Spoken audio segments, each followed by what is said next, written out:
Hello दोस्तों। अभी आपका एग्जाम हो चुका है, आंसर की रिलीज हो चुकी है। हमने आंसर की मोस्ट एक्यूरेट और ढंग से रिलीज करी है। रुक के आपस ढंग से देख के एक एक क्वेश्चन को समझ के उस पर रिसर्च करके। तो वो आपको मिलेगी कहाँ पे? आपको टेलीग्राम चैनल पे जाना है और आपको यहाँ पे ये आंसर की मिल जाएगी। आप उससे अपने आंसर्स मैच कर लीजिए। और उसके बाद बहुत लोगों का क्वेश्चन है कि कट ऑफ स्तर कितनी जा सकती है, व्हाट वी कैन एक्सपेक्ट कि हम किसके आगे तैयारी शुरू कर दें। अब देखो दोस्तों, एक बात समझो कि प्री के बाद का जो मेंस का टाइम होता है वो बहुत क्रूशियल होता है, क्योंकि बहुत लिमिटेड नंबर ऑफ टाइम होता है। और वो टाइम के अगेंस्ट आप रेस लड़ रहे हो। जितने भी 10,000 लड़के पास होंगे वो सब उस टाइम के अगेंस्ट दौड़ रहे हैं, समझ लो आपके साथ। तो अगर आप लेट स्टार्ट करोगे तो कुछ लोग जो है वो आगे निकल जाएंगे। अब यही नेचर है कंपटीशन का, है ना। ये अनफॉर्चुनेट रियलिटी है कि कंपटीशन में हम अपने पेयर्स के साथ ही compete कर रहे होते हैं। तो उस कंपटीशन में आपको अगर एज लेना है तो आपको जल्दी शुरू करना पड़ेगा। और जल्दी शुरू करने के लिए आपको कुछ श्योरिटी होनी चाहिए, अदरवाइज हमारा दिमाग ऐसा है, कंडीशन है कि हमको उतना दिल नहीं करता हमारा करने का। सो वैसे तो एक तरीके का ये वीडियो मतलब नहीं होना चाहिए कि कट ऑफ कितना जाएगा, ये तो यूपीएससी डिसाइड करता है। But for to facilitate that purpose कि आप जल्दी तैयारी शुरू कर दो या आप थोड़ा कॉन्फिडेंस में आओ, उसके लिए we are coming with this video where we are trying to predict expected cutoff based on certain factors like कि our experience, which is fundamental, and the second will be C set का जो level था वो इस बार कैसा था, थोड़ा hard था। सब लोग कह रहे हैं काफी हार्ड था। उसके बाद वैकेंसी, नंबर ऑफ वैकेंसी क्या है, कम है इस बार नंबर ऑफ वैकेंसी।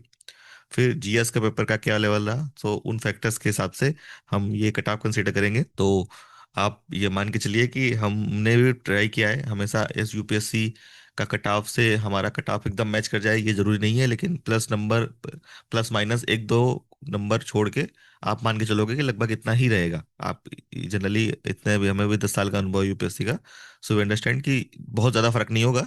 लेकिन यस, कम से कम प्लस एक दो नंबर का फर्क होगा, है ना। तो आप प्लस माइनस एक दो नंबर मान के चलना। सो कौन कौन से फैक्टर हमने कंसीडर किए हैं? पहला जो फैक्टर होगा, सो कौन कौन से फैक्टर हमने कंसीडर किए हैं, इसमें से पहला है कि जीएस का जो पेपर है उसका जो लेवल है, वी बिलीव कि इट इज स्लाइटली हार्ड। मतलब बहुत ज्यादा फर्क नहीं है पिछले साल से। ये 23 जैसा पेपर नहीं है जहाँ बहुत टफ आ गया था। It is slightly hard than the previous years.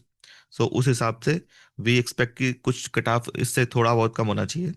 It is slightly hard, ठीक है। सी सेट का पेपर इस बार काफी हार्ड है। मतलब मैंने क्वेश्चन देखे हैं, मैथमेटिक्स के क्वेश्चन है, वो बहुत सारे बच्चे जो उनका मैथमेटिक्स बैकग्राउंड है वो भी नहीं बना पा रहे हैं। So it it will be considered as hard. दो फैक्टर हो गए। एक तीसरा फैक्टर इसमें जो रोपिन होता है, दैट इज कि इस बार जो नंबर ऑफ वैकेंसीज हैं वो है कितनी, 77 लेस। अब इसका भी फर्क पड़ेगा क्योंकि 77 लेस वैकेंसीज हैं, तो अप्रोक्सीमेटली 1,000 लोग मान के चलो आप जो कम एग्जाम देंगे या कम मेंस में बैठेंगे। तो इसका भी इम्पैक्ट रहेगा। तो based on these three factors and slight obviously our experience in this exam, we have considered कि हमारे हिसाब से जो कट ऑफ रहेगा वो ये रहना चाहिए। 4 से 5 नंबर पिछले साल से हमारे हमें लग रहा है कट ऑफ कम जाएगा। तो पिछले साल जो कट ऑफ था अप्रोक्सीमेट 88 मार्क्स था, तो दैट विल बी अप्रोक्सीमेट 83।